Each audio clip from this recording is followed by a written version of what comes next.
আজকে আমরা 2026 top 3 technical indicator সম্পর্কে আলোচনা করতে চলেছি। আমরা যদি টপ 3 টেকনিক্যাল ইন্ডিকেটরের সঠিক ব্যবহার সম্পর্কে জানতে পারি, তবে আমরা 2026 মার্কেটে সাস্টেন করতে পারি। ভিডিওটা শুরু করার আগে একটা কথা বলে দেই, এই ভিডিওটা তৈরি করা আছে শুধুমাত্র শিক্ষামূলক উদ্দেশ্যে, কোনো রকম ট্রেড ডিসকাশন এই ভিডিও করা হয় না। Stock market is a risky market, trade করার আগে নিচে রিসার্চ করে তবে ট্রেড করবে। সবার ফার্স্টে আমরা যে ইন্ডিকেটরটাকে রেখেছি তার নাম হলো ভিভাব। এই ভিভাবটাকে আমরা ব্যবহার করেছি শুধুমাত্র এন্ট্রি পয়েন্ট অ্যান্ড এক্সিট পয়েন্টকে ফাইন্ড করার জন্য। সাপোজ ধরো মার্কেট আপ ট্রেন্ডে রয়েছে, তো আমাদের বাই করতে হবে। তো বাই আমরা কোথা থেকে করবো? সেটা ভিভাব থেকে বাই করবো। কারণ ভিভাব আমাদের বড় বড় player like institution, FI, DI এদের লেভেলকে বলে যে কোন লেভেলে গেলে এই মার্কেট রিভার্স খেতে পারে, সেটা আমরা ভিভাব থেকে ফাইন্ড করতে পারি।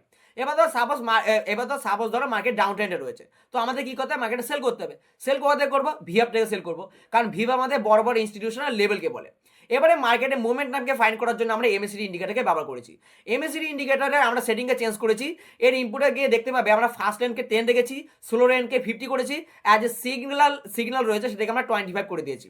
এটা আমাদেরকে একটা প্রপার সিগন্যাল দেয়, সেটা সুইং ট্রেডিং বলে অথবা ইন্টারডে ট্রেডিং বলে। এর জন্য তো এমএসিডি ইন্ডিকেটরকে ব্যবহার করেছে শুধুমাত্র মার্কেটের মোমেন্টামকে বোঝার জন্য। লাইক যেমন দেখতে পাচ্ছ এখানে বুলিশ ক্রসওভার দিয়েছে, মানে মার্কেটে আমরা বাই করতে হবে। তো বাই তো আমরা যে কোনো লেভেল থেকে করতে পারবো না, যে কোনো লেভেল থেকে করলে মার্কেটে লস হবে। তার জন্য একটা সঠিক লেভেল ফাইন্ড করার জন্য আমরা কি ভিভাব থেকে বাই করবো, সেটা আমরা ভিডিওর শুরু থেকে বলে গেছি। এবার এমএসিডি ইন্ডিকেটর ধরো নিচের দিকে ব্রেক করলো, মানে বেরিশ ক্রসওভার দিল, মানে মার্কেটের সেন্টিমেন্ট বেরিশ বলছে। আমরা কি কথা? সেল করতে হবে। সেল কোথা থেকে করবো? ওই ভিভাব থেকে করবো, কারণ ভিভাব আমাদের বড় বড় প্লেয়ারদের লেভেলকে বলে। তো ওখান থেকে আমরা সেল করতে পারি। এর জন্য আমরা ভিভাবকে ব্যবহার করেছি। ভিভাব এবং এমএসিডি ইন্ডিকেটরকে ব্যবহার করার জন্য শুধুমাত্র এমএসিডি থেকে আমরা মোমেন্টাম ফাইন্ড করবো, আর ভিভাব থেকে আমরা এন্ট্রি ফাইন্ড করবো। ওকে, এবারে আমরা 3 নম্বর যে ইন্ডিকেটরকে ব্যবহার করব তার নাম হলো আরএসআই ডাইভারজেন্স ইন্ডিকেটর। এই আরএসআই ডাইভারজেন্স ইন্ডিকেটর, এটা তোমরা ট্রেডিং অ্যাকাউন্টে যাবে, ওখানে গিয়ে ইন্ডিকেটর অপশনে ক্লিক করে তোমরা পেয়ে যাবে। এই আরএসআই ডাইভারজেন্স ইন্ডিকেটর এটা আমাদেরকে বলে যে মার্কেট কোন লেভেল থেকে ডাইভারজেন্স নিতে পারে, এবং মার্কেট ডাইভারজেন্স হওয়ার জন্য মার্কেট কোন লেভেল থেকে মার্কেট রিভার্স খেতে পারে, এটা আমরা শুধুমাত্র আরএসআই ডাইভারজেন্স ইন্ডিকেটর থেকে ফাইন্ড করতে পারি। আর এই আরএসআই ইন্ডিকেটর নিজেই একলা একলা অ্যানালাইজ করে বলে দিচ্ছে যে কোথায় অরিজিনালি মার্কেট ডাইভারজেন্স হচ্ছে।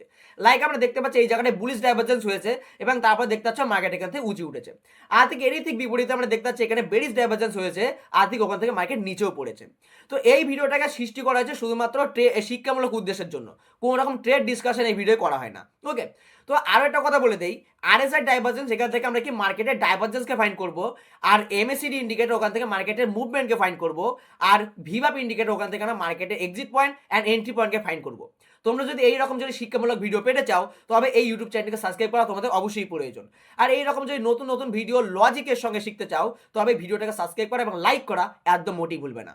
এই স্ট্র্যাটেজির সঙ্গে যদি তোমরা অপশন চেন ডেটাকে মিক্স করে কীভাবে স্ট্র্যাটেজিগুলোকে আরও বেশি ইমপ্রুভ করবে সেটা যদি জানতে চাও, তবে আমার এই ইউটিউব চ্যানেলের কমেন্টে তোমরা অবশ্যই স্ট্র্যাটেজি বই লিখবে।